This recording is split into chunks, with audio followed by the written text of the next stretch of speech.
Olá, pessoal! Vocês estão bem? Eu espero que sim. A gente continua aqui passando para vocês conteúdo durante essa fase de ensino remoto emergencial. E hoje a nossa aula de número 5 é sobre antissépticos e desinfetantes. Lembrando que a gente já falou, né, a farmacologia que a gente chama geral, a introdução à farmacologia, a via de administração dos medicamentos, a farmacocinética, né, a gente brinca lá na regra do CC, cinética, caminho, para não esquecer nunca mais, qual que é o caminho que o medicamento faz do local de aplicação até, né, o local de ação dele mesmo. Igual a gente lembra lá, né, como é que um antibiótico tomado por via oral vai atuar, sei lá, numa inflamação que tiver lá, sei lá, no dedão do pé. A farmacodinâmica, que estuda o mecanismo de ação desses medicamentos, e vimos as práticas, né, de vias de administração de medicamentos e o cálculo da dose via posologia veterinária. Então, antissépticos e desinfetantes, nós vamos pensar, né, igual está nessa imagem aqui, que tudo pode contaminar. Essa imagem aí mostra a forma incorreta de retirar a pomada de tubos. Por quê? Todo mundo vai lá e enfia o dedo. Vocês sabem que a mão da gente, por mais limpa que esteja, envolve alguma contaminação. Então, a forma correta de retirar a pomada de tubos é, né, vir com um cotonete, uma espátula, algo que esteja, né, mais limpo do que a nossa mão e passar no local, né, que a gente pode passar essa pomada, que precisa passar essa pomada, para que não fique levando contaminação do dedo para onde vai passar a pomada e do dedo para o tubo de, vamos dizer assim, né, dessa pomada. Pode ser uma pomada anti-inflamatória, pode ser uma pomada com antibiótico, antifúngico e várias outras formulações. Então, o que a gente vai discutir hoje? A importância de antissépticos e desinfetantes, os conceitos básicos de antisepsia, desinfecção, sanitização, esterilização, asepsia e outros, os principais, né, antissépticos e desinfetantes e o resumo das características farmacológicas de cada um dessas classes aí de medicamentos que são de uso geral. Para a produção animal, por que isso é importante? Quando a gente diminui a concentração e o desafio de patógenos, a gente reduz a chance de infecção. Igual agora, que a gente está no meio dessa pandemia, quando a gente faz os procedimentos de lavagem de mãos e passar o álcool gel nas mãos, a gente está diminuindo o risco de acontecer essas infecções. E né, na produção animal, né, isso é muito importante, por exemplo, né, nos casos de mastites, inflamações da glândula mamária, que podem ser microbianas, fúngicas, por protozoários, mas a maioria são por micro-organismos, às vezes gram-positivos, às vezes gram-negativos. As diarreias, né, contaminações aí que vão levar às enterites e as diarreias, as gastroenterites também, e ainda as pneumonias. Se a gente for pensar em contextos, por exemplo, de clínicas veterinárias, né, aí a antisepsia e desinfecção fica mais importante ainda, porque o animal, a maioria dos animais que vai na clínica é porque está doente. Então acaba, né, que se não houver esse processo adequado aí, pode ser um local de disseminação de doenças. Na produção de alimentos, né, que envolve também o escopo da formação aí de zootecnista, né, que em frigoríficos e em laticínios, por exemplo, vai o quê? Reduzir o número de contaminação dos produtos comestíveis, controlando a deterioração e diminuindo o risco de patógenos, né, de transmissão de patógenos para o consumidor final. Porque em frigoríficos, em laticínios, a gente tem, por exemplo, assim, nos frigoríficos, as mesas de desossa, as facas, né, todo aquele processo ali de linha de produção que precisa sim de sanitização e precisa, né, de antisséptico e desinfetante. E nós temos também, né, lá nos laticínios, por exemplo, os tanques que são fermentados de iogurtes, os tanques de fabricação de queijos, a linha de recebimento do leite. Então, tudo isso precisa ser tratado com muito cuidado.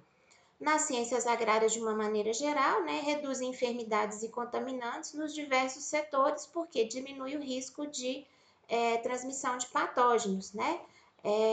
Eu lembro que tem processo de sanitização de sementes na agronomia, então isso tudo é importante aí. E é o que a gente coloca aqui, né? Desde a fabricação de fitoterápicos caseiros, um xarope feito em casa, alguma coisa assim, até as grandes empresas precisam trabalhar com princípios de boas práticas para antisepsia e desinfecção e asepsia, né? A gente, quando dá cursos assim para o pessoal fazer manipulação de produtos comestíveis, nós orientamos sempre a utilização de gorro, de máscara, para que, né, haja diminuição dessa possibilidade de contaminação. A lavagem criteriosa das mãos, muitas coisas têm que ser realizadas, inclusive com o uso de luvas.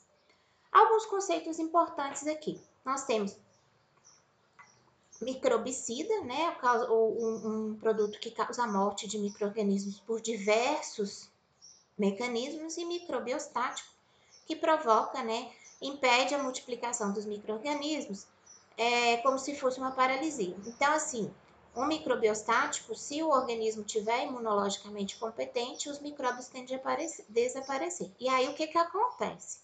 Se o organismo não tiver competente, tiver doente de outra forma, por exemplo, ou carente, né, carência nutricional, carência vitamínica, mineral, pode ser que o microbiostático não funcione justamente porque o sistema imune não está adaptado para fazer tudo o que deveria fazer.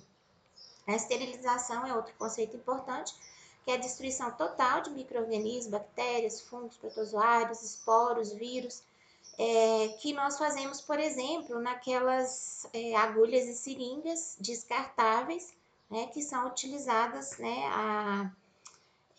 a esterilização por um gás que chama óxido de etileno, porque se for esterilizar por alta temperatura, vai acabar entortando, né, a agulha, o pezinho da agulha que é feito de plástico, a seringa, então não se prestam à autoclavação. E autoclave a gente usa, por exemplo, para instrumentos cirúrgicos, para roupa cirúrgica e vários outros procedimentos aí. Provavelmente vocês já viram no ICA autoclavação de materiais que vocês utilizam em aulas práticas, né? Às vezes placas de Petri, de vidro, pipetas, né? Provetas a gente pode esterilizar por autoclave, desculpa. A desinfecção, então, é a destruição de micro-organismos patogênicos em superfícies inanimadas ou materiais inertes, né? Vamos pensar igual eu coloquei até lá no Instagram, né? Aqui no caso do coronavírus, a gente não está fazendo desinfecção das mãos. As mãos é antisepsia. A gente está fazendo desinfecção, por exemplo, dos locais que a gente coloca mais a mão, né? A marcha ali, o câmbio de marcha do carro, o volante, as maçanetas, os corrimões, né? Que todo mundo fica colocando a mão ali. Isso aí é desinfecção. Outros exemplos aqui são, por exemplo, a gente usa cloro, né? Hipoclorito de sódio para pisos e paredes de açougues, para as mesas, né? De desossa e esse tipo de desinfecção é muito importante aí para que a carne chegue com qualidade ao consumidor. E álcool 70 a gente pode usar nas bancadas dos laboratórios, mas nada impede também que a gente faça na bancada do laboratório com hipoclorito de sódio, são somente exemplos. Outro conceito, né, sanitizador é um tipo particular de desinfetante que reduz os contaminantes até quantidades seguras, de acordo com as normas de saúde pública, usado em equipamentos de manipulação de alimentos e medicamentos. Por exemplo, né, a gente pode usar álcool 70 nas máquinas, né, de moer carne, aquelas máquinas que a gente moe carne no açougue, e ainda, por exemplo, no tanque de manipulação de queijos, iogurtes e vários outros produtos aí. Antissépticos, né, são agentes que matam ou inibem a reprodução ou metabolismo de micro-organismos em tecidos vivos. Geralmente, né, são aplicados sobre as superfícies cutâneas, mucosas ou feridas. Um exemplo clássico aí de antisepsia na produção animal é aquela antisepsia que é feita antes da ordenha, no teto do animal, que chama pré-dipping, que é para que a gente coloque a teteira no teto desinfetado. Desculpem, no teto que foi feita a antisepsia. Tá vendo que a gente, um pouquinho que os cachorros latiram lá fora já me desconcentrou e eu falei errado. Então, assim, pré-dipping, a antisepsia dos tetos antes da ordenha, e pós-dipping a antisepsia dos tetos pós-ordenha. Nas fazendas, né, para facilitar muitas vezes o manejo e ter um indicativo de cor, a gente usa o pré-dipping com hipoclorito de sódio e o pós-dipping a gente usa uma solução, né, de iodo. Mas podem ser feitos os outros usos de outros tipos de soluções para fazer pré-dipping e pós-dipping, né? Porque antes da ordenha, eu quero que o leite saia o mais limpo possível, que não contamine a ordenhadeira. Depois da ordenha, eu quero que não entre contaminação para a glândula mamária desse animal. Os desinfetantes são substâncias que destroem formas vegetativas de micro-organismos, né, existentes em objetos, superfícies inanimadas. Aí, de novo, vem o hipoclorito, que a gente usa em facas de açougue, nos latões de leite, algumas pessoas ainda usam latões de leite, né? E várias outras substâncias podem ser usadas. Essas geralmente são as mais baratas e mais seguras. Esterilizantes são substâncias que destroem, né, ou agentes, porque pode ser físico também, qualquer forma de vida existente em objetos e superfícies, né, que é o que a gente faz na autoclavagem de material cirúrgico previamente higienizado ou, né, lá nos laboratórios, quando a gente faz microbiologia, a gente autoclava o material pipeta, proveta, aquela alcinha Drygalski, né, de metal, que a gente faz autoclavagem nos materiais que já foram higienizados.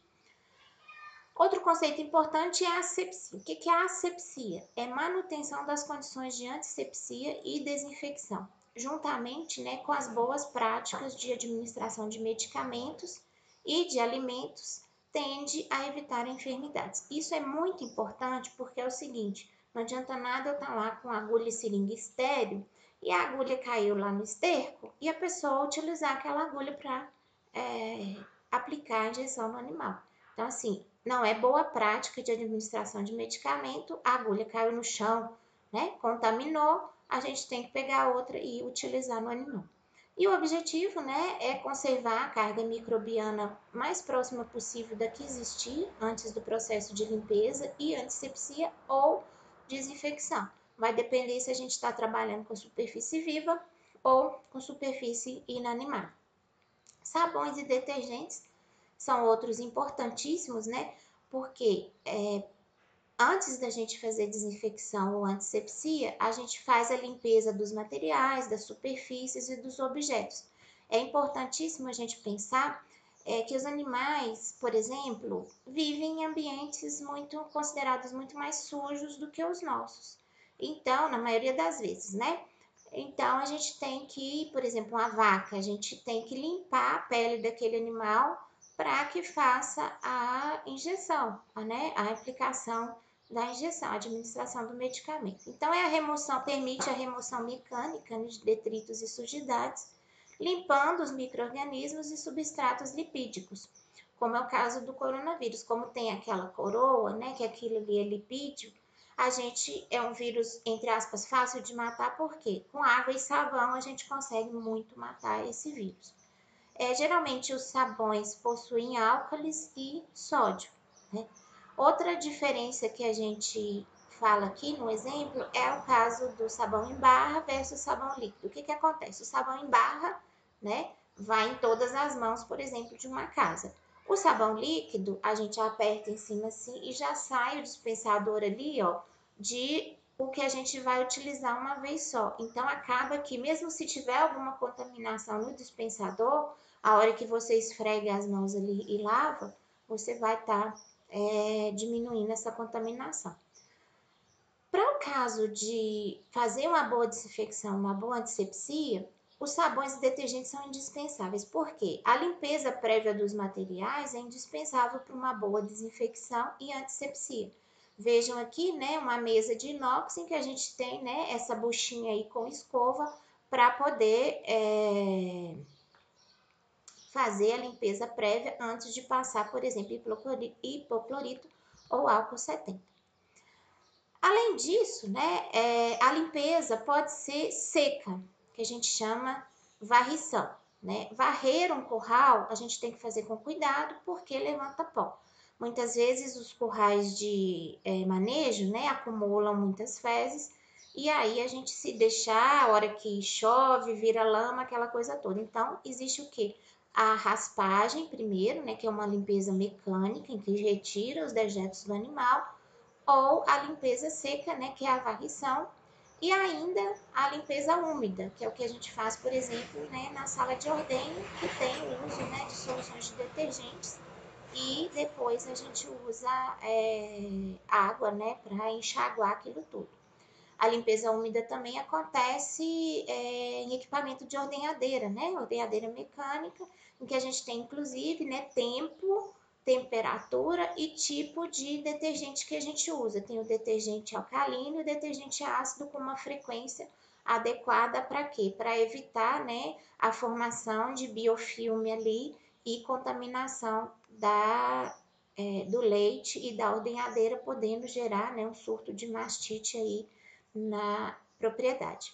Essa é uma sala de ordenha para caprinos, né? Vocês vejam que a importância, existem muitas superfícies aí, a importância de fazer limpeza prévia, né?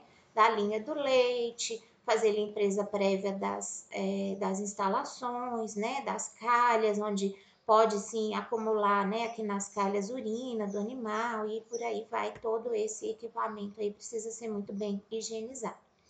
Os sabões catiônicos são utilizados em utensílios para alimentação, por exemplo, né, esse sabão de pedra comum, né, que a gente usa aí para lavar louça, e os sabões aniônicos, né, que são indicados para limpezas de roupas, porque às vezes tem, né, sangue, roupa cirúrgica, esse problema todo que a gente tem. Para remoção de incrustações, né, por exemplo, na sala de ordenha, na ordenhadeira mecânica, se a sanitização for ineficiente, no caso do uso do sabão aniônico, vai acontecer o quê? Falta de atuação do sabão aniônico. Por quê? Vai ser repelido pela carga negativa da parede bacteriana, então não vai atuar. Ânion com ânion, negativo com negativo, não atua. Então, assim, precisa ter uma limpeza boa antes, uma sanitização eficiente, para que o sabão aniônico funcione de maneira adequada. E o que a gente tem, né, com essa, vamos dizer assim, esse procedimento, que a gente lava e usa o detergente, né, mais a fricção, no caso aqui dos nossos, né, das nossas mãos, que ajuda a remover micro-organismo, a fricção, né? Essa lavagem mais detergente ou antisséptico vai o quê? Controlar micro-organismos patogênicos, né? Tá aí a Covid para nos lembrar disso, causadores de doença nos seres humanos e nos animais, né? Streptococcus, Neisseria, causadores, né, de mastites aí, e o vírus da influenza, né? H1N1 aí, que a gente tem que lavar as mãos também, não é só contra a Covid, mas Covid também. Aqui, né, exemplos de antissépticos aí à base de iodo, em que inclusive esse aqui do cantinho, que tem esse sifão aqui, essa mangueirinha com essa bombinha, ele é equipado assim para que a gente deixe ele, né, pendurado na beira da mesa de lavagem de mãos e que a pessoa que vai utilizar esse né, antisséptico ou desinfetante aí, que pode ser utilizado como desinfetante também, aperte essa bombinha aqui com o pé e já dispense automaticamente na mão. Então, para evitar qualquer tipo de contato, esse aí é o que a gente utiliza em centro cirúrgico para lavagem de mãos ou então, né, a outros à base de clorexidina. Os principais, né, antissépticos para pele, mucosa e ferimentos, o que é importante? Que tenha baixa toxicidade, que não irrite a pele ou mucosas e que atuem, né, na presença de sangue, pus ou muco. Então, assim, os exemplos, né, são soluções alcoólicas, o álcool 70, né, as soluções iodadas, os iodóforos, né, que são liberadores de iodo, que são mais indicados, né, para superfícies de mucosas, por serem mais sensíveis, e a clorexidina.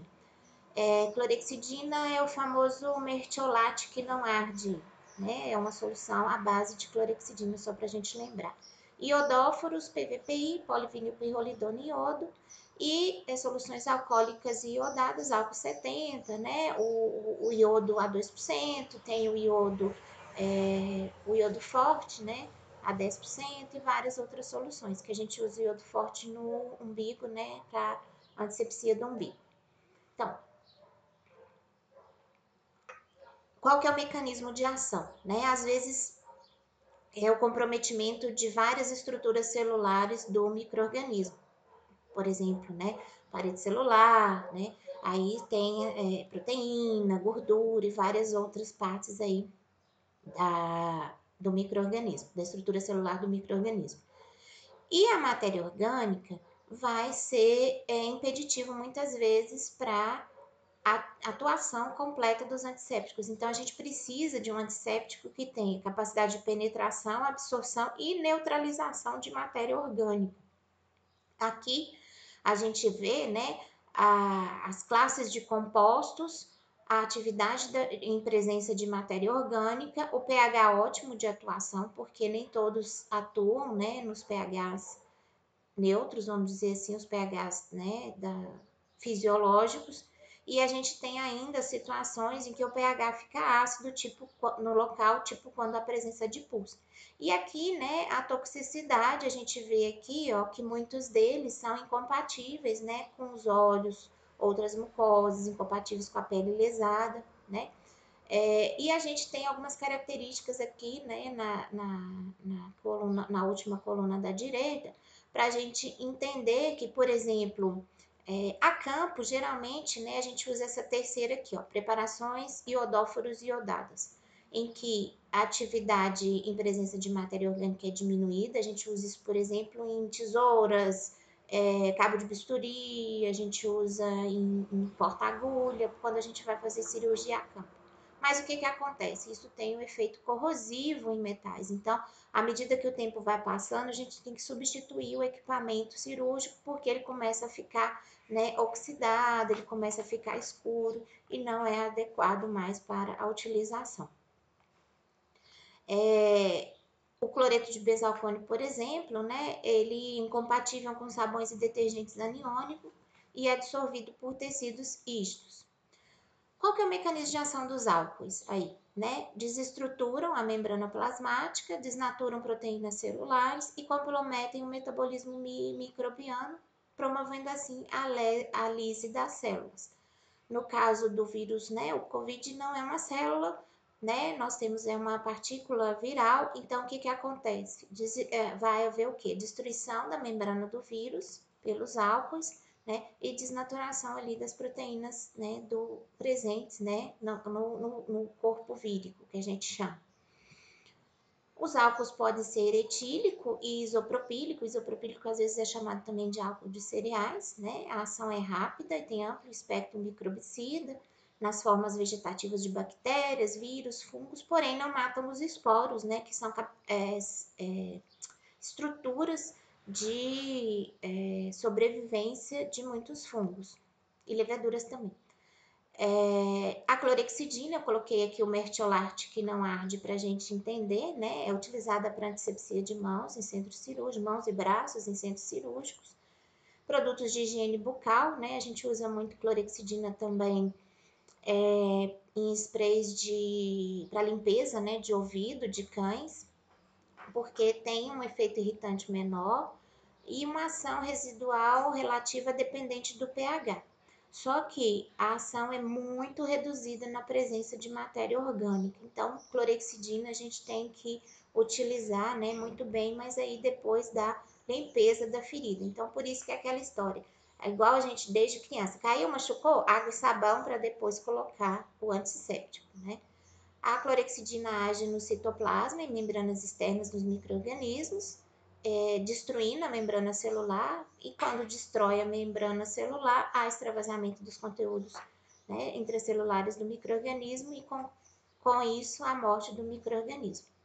As soluções de iodo, né, iodofor, que são os iodóforos que liberam iodo, né, um efeito rápido e potente, bactericida, fungicida, viricida e esporicida, então tem mais, o espectro de ação é maior, e utilizado como antisséptico há mais de 150 anos, então é um antisséptico muito antigo. Os limitantes, né, irritação em feridas e mucosas, não é o mais compatível aí com a ferida e com a mucosa. Podem manchar a pele e os pelos do animal, então vocês imaginam lá um animal, sei lá, tordilho russo, um cavalo tordilho russo, né, com aquela pele lá escura, mas os pelos todos branquinhos, que eu vou dar uma injeção intramuscular no pescoço e eu passo iodo lá e deixo o bicho manchado. Aquilo pode causar, né, inquietação no proprietário. Por mais que aquilo vai sair com o tempo, enfim, né, o animal fica com aquela mancha feia ali. Ou então um cachorrinho daqueles Lhasa Apso, né, bem branquinho assim, a gente tem que trabalhar, né, com solução de clorexidina ou solução de álcool, né, álcool 70 para fazer antisepsia para não manchar os pelos. O iodo pode causar alergia em animais mais sensíveis. As soluções aquosas são mais instáveis, então elas têm que ser utilizadas. A gente compra muito iodofor para diluição, então dilui, sei lá, 5 ml em 10 litros de água e faz aquela solução ali para poder, né, utilizar em cirurgia a campo, em material cirúrgico a campo. Aí o que acontece? O restante da solução não pode ser guardado, a gente tem que descartar porque, né, a solução é instável. As tinturas de iodo são soluções também aquosas, um pouco mais estáveis, por isso que a gente vê, né, sempre nesses frasquinhos escuros, protegidos da luz, justamente porque é fotossensível, é sensível à luz. E quem vai ter o efeito microbicida mesmo é o iodo molecular, o I2. Os iodóforos, né, carreiam e liberam o iodo, a gente chama de iodo povidine ou PVPI, tem menor efeito microbicida em fungos e esporos bacterianos, porém, por ser associado, né, a polivinilpirrolidono, PVP, ele se torna mais compatível com as mucosas e feridas abertas, então tem menos irritação local. O efeito microbicida do iodo, né, é semelhante ao do cloro e a gente tem, né, ação antimicrobiana rápida, mesmo em pequenas concentrações. Aqui vocês veem, né, essa lesão de pele tratada com o uso de antisséptico, provavelmente, né, é uma lesão de pele causada por excesso de lambedura, né, cães muito estressados podem lamber tanto essa região aqui do membro de estresse e ficarem com feridas mesmo graves nessa região. E a gente trata com antisséptico. O iodo, então, penetra rapidamente nos micro-organismos, inativa as proteínas celulares, vai se complexar aminoácidos sulfurados, como cistina e metionina, e degradar os ácidos nucleicos e ácidos graxos, levando à morte celular. Então, assim, por isso que o iodo tem mais amplo espectro, porque ele age em diversos pontos, né? Diversas partes ali do componente celular, do micro-organismo. Então, aqui os componentes de diferentes soluções de iodo, as concentrações aí, né? Para fazer, a gente pode comprar, né, iodo metálico e iodeto de potássio aí nas lojas e conseguir, né, macerar esse iodo metálico e o iodeto de potássio no solvente que é a água. A gente vai lá no laboratório e faz a solução tópica de iodo. A gente pode fazer Lugol, né, que é o iodo forte, aí tem as concentrações para vocês verem, a tintura de iodo e a tintura de iodo forte, além, né, de álcool iodado, em que a gente pega a tintura de iodo a 2%, que é essa primeira aqui, e junta, né, uma parte de tintura de iodo para 9 partes de álcool 70. Outros antissépticos, né, a água oxigenada aí, peróxido de hidrogênio, provavelmente vocês já tiveram uma feridinha que colocou água oxigenada e aí começa a soltar aquelas bolinhas aí, né. Permanganato de potássio é muito utilizado para antissepsia de água, né, em peixes aí, e também para fumigação de incubadoras de ovos. Os mercuriais orgânicos foi proibido o uso, né, que era o mercúrio cromo. Vocês não passaram por isso, porque vocês são jovens, né, que a gente brinca que mercúrio cromo matava 100% das bactérias, 50% de vergonha, porque ficar pintada de vermelho, e 50% de rir das outras que ficavam, né, vermelhas aí, pintadinhas de vermelho. E pior, dava uma alergia que depois descamava tudo assim. Eu cheguei a utilizar, né, utilizaram em mim no hospital mercúrio cromo, nessa ferida aqui do meu dedo, e a mãozinha inteira descascou depois. Sais de prata a 10% é considerado cáustico, mas também é um antisséptico. Sais de zinco, né, esse sulfato de zinco a 4% para cauterização de úlceras, às vezes úlceras até de pele, úlceras de boca, né, cavidade oral dos animais. Os sais de cobre, né, são muito utilizados em pedilúvios, porque às vezes a gente tem surtos de doença podal, né, doença de pés em animais, e às vezes até de forma preventiva também, né? A gente usa pedilúvios para bovinos, para caprinos e ovinos, né? E aí a solução ou o pó que é utilizado no pedilúvio contém sais de cobre, que são antissépticos também. E violeta genciana a 1%, em alguns casos de feridas, né, feridas orais, é utilizado. Candidíase oral de bezerros, né, o famoso sapinho na boca de bezerro.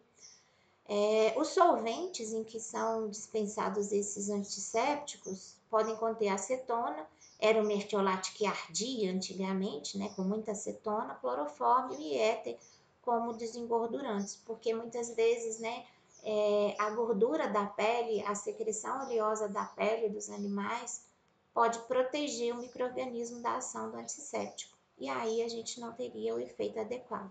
Aqui a gente vê, né, um equino com algumas lesões arredondadinhas de fungos. Isso pode ser tratado, né, com iodo, né, aí facilmente quando as lesões são pequenas. Quando as lesões são sistêmicas aí e maiores, a gente tem que tratar com antifúngicos, né, que a gente vai aprender mais para frente. Os desinfetantes, então, para lembrar da importância aqui também, né, para pequenos animais, pessoas que têm canis, tem que ter um protocolo de limpeza e de boas práticas de antisepsia e desinfecção muito grande, porque justamente tem maior número de animais ali por área. Então, elimina muitos ou todos os micro-organismos patogênicos, exceto esporos, né, em superfícies inanimadas, ambiente e equipamentos.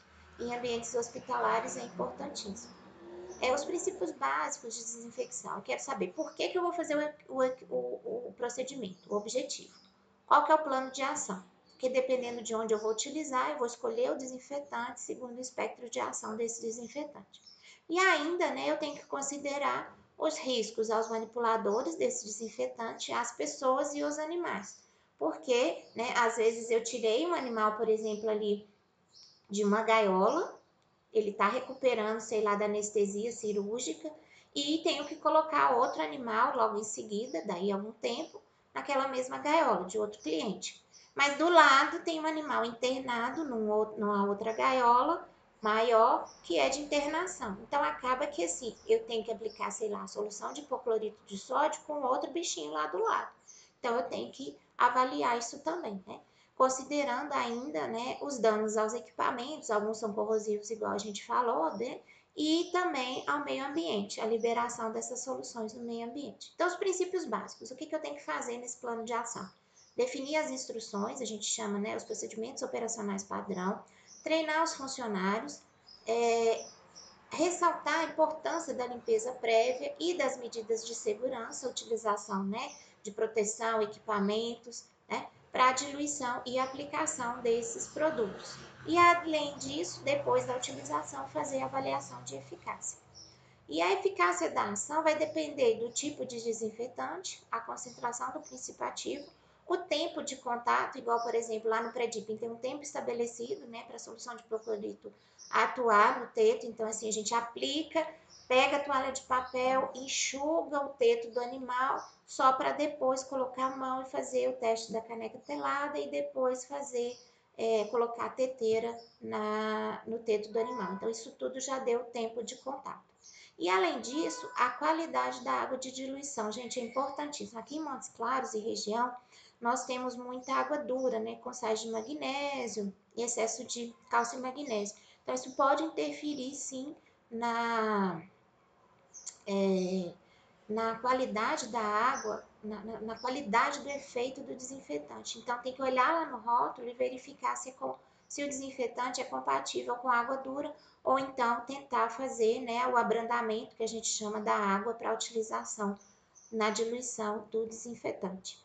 Além disso, a gente tem que avaliar a temperatura e o pH da água de diluição. Na ordenha, né, a gente tem temperatura adequada, né, porque tem que ser uma limpeza e uma desinfecção com temperatura adequada.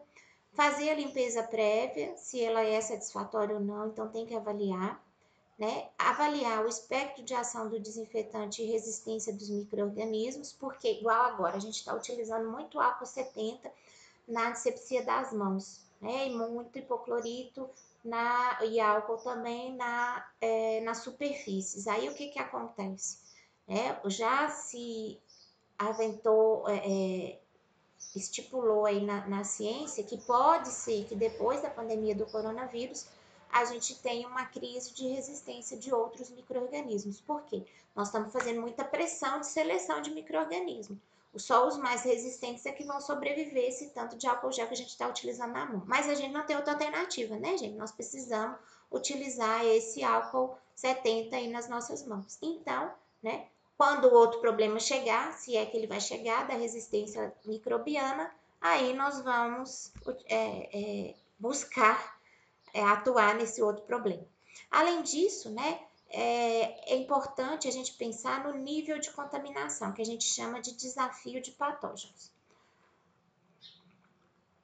Por exemplo, a gente no isolamento na nossa casa, quando a gente vai ali e recebe uma entrega do correio, a gente recebe a entrega, deixa lá, né? Faz a lavagem correta das mãos, usando máscara e tudo, faz a lavagem correta das mãos, né? Manipula aquela correspondência, vê o que que é aquilo ali, porque a correspondência também pode ser um meio de contaminação, e volta e lava as mãos de novo. Esse é um desafio que a gente chama baixo de patógenos, mas é diferente de, por exemplo, uma pessoa que trabalha no local em que os doentes de Covid estão internados. Então, ela precisa de mais segurança. Então, tem que ter equipamento de proteção individual, luva, máscara, né? Jaleco e vários outros equipamentos aí, aquele, né, face shield, né? O escudo aqui da face, para poder trabalhar com o paciente.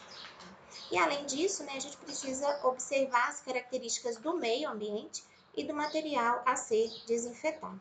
Importantíssimo, a limpeza do material prévia, o período de exposição a germicida e concentração dessa solução, a temperatura e pH do processo de desinfecção.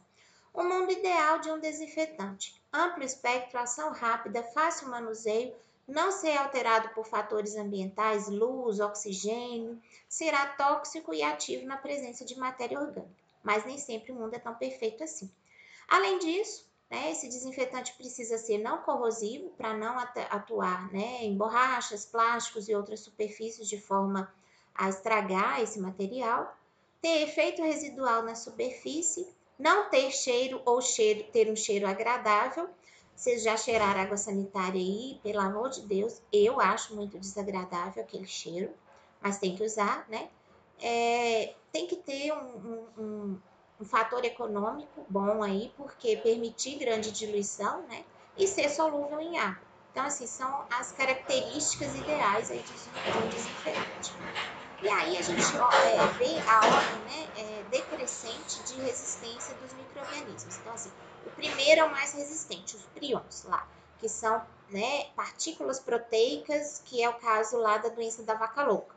Então, assim, são partículas proteicas que são passadas, inclusive, pela alimentação, né, para os animais. Então, são muito resistentes. Depois vem esporos bacterianos e fúngicos, os vírus não envelopados, né, como o parvovírus canino fica, por exemplo, se tiver um animal com parvovirose numa casa, durante 5 anos aquele micro-organismo ainda fica ativo ali. Por mais que você lave, que você desinfete, não tem jeito. O parvovírus fica presente ali. Depois vem bactérias gram-positivas e micobacterium, hifas de fungos e leveduras, bactérias gram-negativas e, né, vírus aí envelopados, por exemplo, né, HIV, herpes vírus, o coronavírus. Então, a gente tem, né, essa escala aí de resistência, né. Os desinfetantes, os principais, glutaraldeído, né, um desinfetante de alto nível, que a gente chama, é mais caro, para materiais termosensíveis, altera o DNA, o RNA, material nucleico aí, e a síntese proteica. e pode ser tóxico. Então, assim, a manipulação pelos profissionais de saúde tem que ser feita, e veterinário é profissional de saúde sim, tá, gente? O povo acha que não existe essa história de saúde única, porque assim, se você mantém a saúde dos animais, indiretamente não, diretamente você está mantendo a saúde do ser humano. Seja a saúde do animal de companhia, que tem em casa, que dorme na cama junto com a pessoa, seja a saúde mental e física da pessoa que quer, né, igual nessa época agora que a gente não está podendo abraçar as pessoas, a gente abraça os bichos, é gostoso, das pessoas que comem carne com qualidade, com ovo com qualidade, leite com qualidade e outros derivados aí com qualidade microbiológica, tá? A água oxigenada, né, de alto nível também, materiais termossensíveis, é oxidante, libera, né, radical livre aí de oxigênio, então desnatura proteínas, altera a permeabilidade da membrana celular. E o tempo de contato, né, vai depender muito da concentração. Igual a gente tem, né, água oxigenada aí que a gente põe para descolorir os cabelos, né, 10%, 20%, 20 volumes que eles falam. E o tempo de contato varia de 10 a 60 minutos, por exemplo, se a gente aumenta a concentração de 0,6 a 7,5%. O cloro, né, é utilizado em 100% dos domicílios e outros estabelecimentos que têm água tratada no Brasil e protege contra doenças transmissíveis pela água contaminada. O hipoclorito de sódio é utilizado no tratamento da água potável, na desinfecção das águas servidas, as águas de reuso, né? E lavagem e desinfecção de pisos, paredes, mobília e vestuário. O cloro tem amplo espectro de ação, né, e atua até mesmo sobre esporos de bacilos subtilis. As características do desinfetante mais amplamente utilizado, ação rápida, baixo custo, porém é instável e inativado por matéria orgânica. Então, aquela história que muita gente faz assim, de misturar o sabão com a água sanitária, não tá certo. Primeiro você lava o chão com sabão, por exemplo, detergente, enxágua e vem com ali o pano, né, com a água sanitária para poder fazer, né, a solução de famosa água sanitária aí, a solução, né, ser inativado por matéria orgânica. O cloro, então, pode ser, né, considerado aí prejudicial ao meio ambiente, porque vai acabar, né, destruindo, por exemplo, micro-organismos do solo, micro-organismos da água, os desejáveis também. Então, é corrosivo, principalmente de metais, tecidos de algodão e sintéticos. As concentrações aí, né, são de 0,15 a 0,25 partes por milhão. E, né, mesmo na concentração de 0,00015, vai eliminar por cento formas vegetativas de bactérias em 30 segundos. Se ficar em contato de 30 segundos, vai eliminar. O formaldeído, né, é um desinfetante de alto nível, considerado carcinogênico, e é utilizado no preparo de vacinas virais, muitas vezes, né, como também inativante do vírus. O espectro de ação é bactericida, fungicida, virucida e tuberculicida. Mas o formol, né, de forma líquida é conhecido como formalina, formaldeído a 40%, e existe uma pastilha de paraformaldeído, né, que é vaporizada pelo calor na presença de umidade. Eu não sei se vocês lembram, antigamente tinha umas pastilhas assim, que chamava naftalina. Acho que ainda tem isso para vender hoje, que a gente colocava dentro do guarda-roupa para espantar as baratas. O paraformaldeído é mais ou menos igual àquilo, uma pastilha que você coloca, por exemplo, dentro da caixa de material cirúrgico e ele vai liberando formol ali e vai fazendo o efeito desinfetante dentro daquele ambiente ali, por exemplo, a caixinha de inox de material cirúrgico. Há limitações, né, nos parâmetros aceitáveis da liberação de vapores em determinados materiais, dimensões, por exemplo, uma sala não é possível a gente fazer, né, tanto aí se compara a formaldeído, e os resíduos podem ser tóxicos e danificar alguns instrumentos, então a gente sempre tem que avaliar, né. Os fenóis é um desinfetante muito antigo que vai, né, ter resíduos em materiais porosos, mas faz parte da história, então eu tenho que contar aqui para vocês. Estão incluídos, né, entre os motivos de sua contraindicação em materiais por ser altamente carcinogênico. Então, né, isso já foi banido aí. E podem estar os fenóis associados a cresóis, né, que ainda tem no mercado um negócio de 1900 antigamente, que é a tal da creolina. Vocês já viram tanto que isso fede? Aí o pessoal jogava isso nas suinoculturas assim, né? Vamos dizer assim, de fundo de quintal, para evitar o cheiro do suíno ali. Jogava aquilo no chão, né? No local ali que os animais ficavam. Eu ficava pensando assim, coitado do suíno cheirando aquele material ali, né? Bem tóxico ali perto, né? Do focinho do animal. Os quaternários de amônia, além de ser os quaternários de amônia detergente antisséptico, é detergente. Então, são utilizados, né? O cloreto de benzalcônico tinha pouca toxicidade direta, mas é poluente ambiental, desnaturava proteínas celulares essenciais e rompia a membrana celular. O que acontece? O cloreto de benzalcônico tem pouca utilização atualmente. Os quaternários de amônio, pelo contrário, né, são muito utilizados, né, e podem ainda ter contaminações em suas soluções. Né? O FDA lá, o Centro, né, de Controle de Doenças, falou que quaternários de amônio são contraindicados, né, em surtos de contaminação por pseudomonas, porque ela cresce dentro do produto utilizado como antisséptico, para vocês terem uma noção. E algumas formulações são inativadas por água dura, então a gente precisa prestar atenção e ler muito bem o rótulo do desinfetante que está comprando, porque se misturar com água dura vai ser inativado e não vai ter o efeito. Essas tabelas aqui, pessoal, é só para vocês darem uma lida, tá? Na ação, eu não vou ficar falando isso tudo aqui, no espectro, qual que é a toxicidade, se é corrosivo ou não, e quais são as observações que a gente tem que fazer aí para as diferentes classes. Álcoois, formol, fenol, né? E o ácido peracético, que faz parte aí da história também. Cloro, que é utilizado, né, aí na nossa água que a gente usa em casa. O iodo, que a gente já falou, né? Glutaraldeído, que é um antisséptico desinfetante de mais alto nível. A clorexidina. E a gente chega aqui ao finalzinho da nossa aula com essa síntese. Sem higienização, qualquer método de antisepsia ou desinfecção estará comprometido. Não adianta nada eu jogar antisséptico, sei lá, numa sala de ordenha em que às vezes acontece, né? O animal defecou ali e vocês sabem como é que é vaca de leite, né? Geralmente come muito concentrado, então as fezes são mais amolecidas do que as vacas que ficam só no pasto. E aí aquelas fezes espalham para todo lado. Então, primeiro eu tenho que fazer a retirada daquela matéria orgânica para depois fazer a desinfecção do ambiente ali, né?